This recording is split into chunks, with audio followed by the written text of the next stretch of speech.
जनगणना को लेकर गृह मंत्रालय ने जारी किया गजट नोटिफिकेशन। 2 चरणों में जनगणना कराएगी केंद्र सरकार। 2027 में जनगणना कराने का ऐलान। देश में पहली बार जनगणना और जातिगत जनगणना एक साथ होगी। कास्ट सेंसस को लेकर जारी अधिसूचना पर कांग्रेस ने उठाया सवाल। जयराम रमेश ने पूछा, अधिसूचना में नई बात क्या? सरकार ने हेडलाइन के लिए जारी की अधिसूचना। हरियाणा सरकार में मंत्री अनिल विज का बयान, कास्ट सेंसस के लिए हमारी सरकार पूरी तरह से तैयार है। पीएम मोदी के साइप्रस दौरे का दूसरा दिन। राष्ट्रपति भवन में पीएम का स्वागत। G7 के लिए पीएम मोदी का आज से कनाडा दौरा।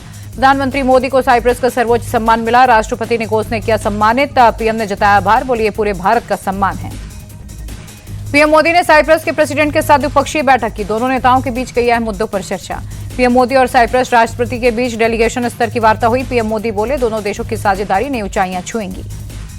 पीएम मोदी बोले, दोनों देशों में व्यापार और निवेश पर सहमति बनी। साथ मिलकर भविष्य को आकार भी देंगे। बैठक में पीएम मोदी ने पश्चिम एशिया में बढ़ते तनाव पर चिंता जताई। बोले, युद्ध का युग नहीं, बातचीत से समाधान होना चाहिए। हांगकांग से दिल्ली आ रहा एयर इंडिया का AI-315 ड्रीमलाइनर प्लेन वापस लौटा। पायलट को विमान में तकनीकी समस्या का शक हुआ।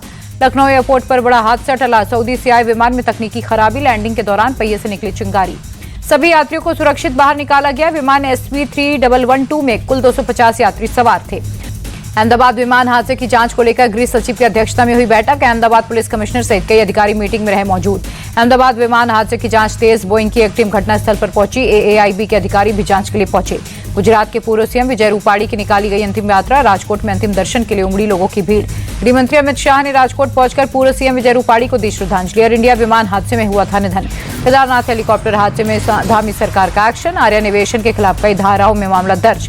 पुणे में इंद्रायणी नदी पर पुल टूटने से हुए हादसे में अब तक 4 लोगों की मौत की हुई पुष्टि। रेस्क्यू टीम ने अब तक 51 लोगों को बचाया। इंद्रायणी नदी पर पुल ढहने की घटना पर प्रत्यक्षदर्शी होने का दावा करने वाले शख्स ने कहा, पुल पर 150 से 200 लोग थे, लेकिन जब पुल गिरा तो वहां 50 से ज्यादा लोग थे। संजय राउत ने महाराष्ट्र सरकार को बताया अपशकुन। बोले, जब से महाराष्ट्र में नई सरकार आई है अपशकुन शुरू हो गया। केंद्र और राज्य दोनों में अपशकुनी सरकार है। यूपी के अंबेडकर नगर दौरे पर पहुंचे सीएम योगी। शिव बाबा धाम में पूजा अर्चना कर लिया आशीर्वाद। अंबेडकर नगर में सीएम योगी ने पीएम मोदी की तारीफ की। कहा, प्रधानमंत्री मोदी के नेतृत्व में देश कर रहा विकास, देश को मिल रही एक नई पहचान। योगी ने कहा, अपराध और अपराधियों के प्रति जीरो टॉलरेंस की नीति पिछले 8 सालों से यूपी दंगा मुक्त हुआ। यूपी पुलिस कांस्टेबल भर्ती पर अखिलेश यादव ने उठाए सवाल। कहा, पीडीए की भागीदारी का आंकड़ा जारी करे योगी सरकार। यूपी कांग्रेस चीफ अजय राय का बयान, पहले लोगों के घर भेजे जाते थे ज्वाइनिंग लेटर, मार्केटिंग कर जनता के पैसे को बर्बाद कर रही सरकार। संभल में सड़क चौड़ीकरण के लिए मस्जिद दरगाह को किया जा रहा शिफ्ट। प्रशासन ने 20 दिन का दिया था समय। तेजस्वी यादव का सीएम नीतीश कुमार पर डायरेक्ट अटैक। पिछले 20 सालों में बिहार में कोई इंडस्ट्री नहीं लगाई, किसान नौजवान के लिए कोई काम नहीं हुआ। तेजस्वी बोले, बिहार में अब बदलाव की जरूरत, हम सब मिलकर भ्रष्टाचार मुक्त नया बिहार बनाएंगे। केंद्रीय मंत्री शिवराज सिंह चौहान का लालू यादव पर अटैक। कहा, लालू की पिछड़ों की बात करना सिर्फ पाखंड और दिखावा। सिक्किम के मुख्यमंत्री प्रेम सिंह तमांग दिल्ली दौरे पर। राष्ट्रपति द्रौपदी मुर्मू से मुलाकात हुई। कई मुद्दों पर बात हुई। कोलकाता के थोक बाजार में आग से हुए नुकसान का सीएम ममता ने लिया जायजा। पीड़ितों से बातचीत कर हर संभव मदद का दिया भरोसा। मध्य प्रदेश के रायसेन में सीएम मोहन यादव ने किया रोड शो। बड़ी संख्या में उमड़ा कार्यकर्ताओं का हुजूम। दिल्ली बीजेपी ने बांग्लादेश में रविंद्रनाथ टैगोर के घर हुए हमले के विरोध में निकाला मार्च। कट्टरपंथियों के खिलाफ सख्त कार्रवाई की मांग की। दिल्ली बीजेपी अध्यक्ष वीरेंद्र सचदेवा ने रविंद्रनाथ टैगोर के घर हुए हमले की निंदा की। कहा, यह बंगाली और हिंदू संस्कृति पर हमला है। सरकार के 100 दिन पूरे होने पर सीएम रेखा गुप्ता का बयान। डबल इंजन सरकार में तेजी से हो रहा काम। दिल्ली वालों से किए गए हर वादे को करेंगे पूरा। ईडी ने रॉबर्ट वाड्रा को पूछताछ के लिए फिर भेजा समन। संजय भंडारी केस में होनी है पूछताछ। हरियाणवी मॉडल शीतल की गला रेत कर हत्या। सोनीपत में नहर से बरामद हुआ शव। शरीर पर मिले चोट के निशान। पानीपत की रहने वाली थी शीतल। बीते कुछ दिनों से लापता थी। मामले की जांच में जुटी पुलिस। दिल्ली में अतिक्रमण के खिलाफ एक्शन। फिर चला बुलडोजर। अशोक विहार में अवैध झुग्गियों को हटाया। अशोक विहार में कुल 600 अवैध झुग्गियों को हटाया गया। बुलडोजर एक्शन के दौरान भारी संख्या में पुलिस बल की तैनाती रही। गुजरात के जामनगर में चला नगर निगम का बुलडोजर। धार्मिक स्थल समेत कई अवैध निर्माणों को तोड़ा गया। यूपी के अमरोहा में लाइसेंसी पटाखा फैक्ट्री में विस्फोट। हादसे में 4 लोगों की मौत, 6 घायल। कई किलोमीटर तक सुनाई दी धमाके की आवाज। विस्फोट से पूरी तरह तबाह हुई फैक्ट्री। हादसे की जांच के लिए कमेटी का गठन। मेरठ में पुलिस से मुठभेड़ में बदमाश घायल। जवाबी कार्रवाई में पैर में लगी गोली। घायल बदमाश को अस्पताल पहुंचाया गया। पुलिस कर रही पूछताछ। हिमाचल प्रदेश के शिमला में बदला मौसम का मिजाज। कई इलाकों में हुई झमाझम बारिश। महाराष्ट्र के कई जिलों में भारी बारिश का अलर्ट। मुंबई, ठाणे, पालघर के लिए ऑरेंज अलर्ट जारी। मुंबई में भारी बारिश के चलते कई इलाकों में जलभराव। लोगों की दिक्कतें बढ़ी। गाड़ियों की रफ्तार सुस्त हुई। अभी मुंबई में बदला मौसम। शहर के कई हिस्सों में तेज बारिश हुई। नवी मुंबई में लगातार बारिश के चलते सड़क धंसने से हादसा, कई गाड़ियां हुई डैमेज, रेस्क्यू ऑपरेशन जारी। आगरा के कई हिस्सों में तेज बारिश, मौसम सुहाना, लोगों को गर्मी से मिली राहत। अयोध्या में बदला मौसम, सुबह सुबह तेज बारिश के साथ हल्की बारिश भी हुई, मौसम खुशनुमा हुआ। यूपी में आंधी, बिजली और हीट स्ट्रोक का तांडव, अलग अलग जिलों में 32 की मौत हुई। प्रयागराज में आसमानी आफत, 2 अलग अलग जगह पर आकाशीय बिजली गिरी, चपेट में आने से 5 लोगों की मौत। केरल के कोझिकोड में भारी बारिश के चलते बुरा हाल, कई इलाकों में पानी में डूबी नजर आई सड़कें।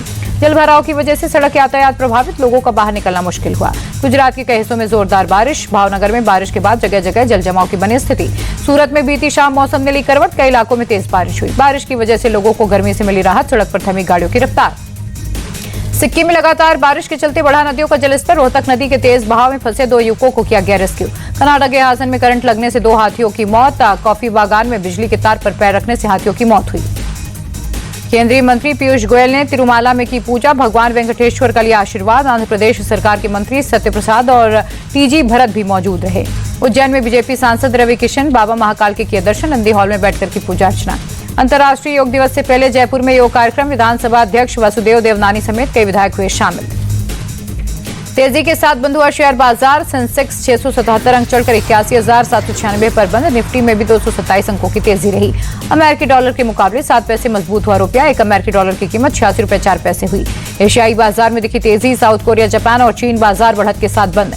मई में थोक महंगाई दर घटकर 0.39% पर आई, 14 महीने के सबसे निचले स्तर पर थोक महंगाई दर। बाजार में सामानों की कीमत में आई भारी गिरावट, आम जनता को महंगाई से मिली राहत। 170 रुपए सस्ता हुआ गोल्ड, 10 ग्राम सोने का भाव 1,01,370 रुपए। 1 किलो चांदी के रेट में 1,000 रुपए की गिरावट, 1,07,100 रुपए पर रहा। देश भर में पेट्रोल डीजल की कीमत में बदलाव नहीं, तेल कंपनियों में नहीं बढ़ाया दाम। विदेशी बाजार में कच्चे तेल की कीमत में गिरावट, 0.81% घटकर 1 बैरल क्रूड ऑयल $73.63 पर रहा। गोदरेज प्रॉपर्टीज ने 1500 करोड़ के हाउसिंग प्रोजेक्ट को दी मंजूरी, बेंगलुरु में 14 एकड़ जमीन का अधिग्रहण किया। जापानी येन के मुकाबले डॉलर में बढ़त, 1 अमेरिकी डॉलर 144.37 पर रहा। स्मार्टफोन कंपनी ओप्पो का K13X 5G भारतीय बाजार में 23 जून को होगा लॉन्च। एरिस इंफ्रा सॉल्यूशंस का IPO 18 जून को ओपन होगा, 20 जून तक बिडिंग कर सकेंगे निवेशक। अब तक 1 साल तक फ्री में करें आधार अपना अपडेट, सरकार ने डेडलाइन बढ़ाकर 14 जून 2026 की, फ्री में नाम पता बदलें। लग्जमबर्ग दुनिया का सबसे अमीर देश, अमेरिकी जीडीपी पर कैपिटा में 7वें स्थान पर, टॉप 10 देशों में चीन शामिल नहीं। वर्ल्ड ऑफ स्टेटिक्स ने जारी की लिस्ट। ईरान इजरायल युद्ध के बीच पाकिस्तान में हाहाकार, हाई स्पीड डीजल 7.95 तो पेट्रोल 4.80 रुपए प्रति लीटर महंगा।